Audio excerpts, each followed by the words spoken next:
Hello everyone, welcome to sqadia.com.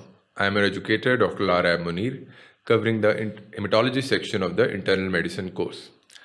Throughout the previous lectures, we have been talking about the myeloproliferative disorders. We started out talking about what are the myeloproliferative disorders, what are the basics of these disorders, what is the underlying pathogenesis which is common to all the types of myeloproliferative disorders.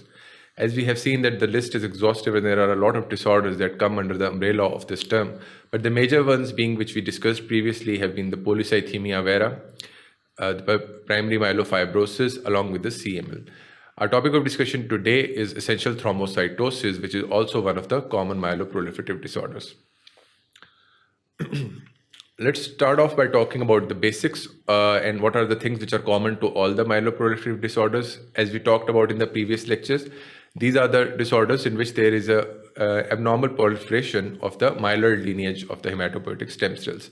Now, this abnormal proliferation can involve one clone of cells and can involve all the clones of cells, as we saw in the case of polycythemia vera, in which apart from the red blood cells, the platelets and the WBCs were also in large number.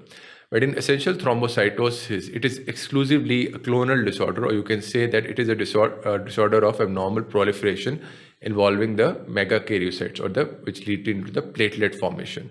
So, essential thrombocytosis is one of the rarer of the myeloproliferative disorders, with its incidence being about 1 or 2 cases per 100,000 patients, and it has a very interesting thing that, contrary to the other myeloproliferative disorders, which did not have a gender discrimination, in my essential thrombocytosis is predominantly a female-oriented disorder. 60 to 70% of the patients which we encounter are the female population.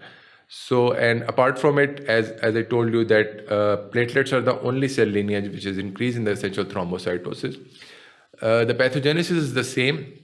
Most as the other types of myeloproliferative disorders, the underlying mutation is in 50% of cases the JAK2 mutation, the JAK2 receptor mutation, which is most commonly the valine to phenylalanine mutation at 617 point, the JAK2 V617F mutation as we denoted. This is present in about 50% of the cases of essential thrombocytosis. In the other 50% of the cases, the major mutations are either in the receptor of the MPL gene, or either it is the calreticulin gene mutation. So these three majorly encounter for majority of the cases of essential thrombocytosis. There are some rare chromosomal mutations, but they are very few in numbers, and it's not very important to discuss them in detail.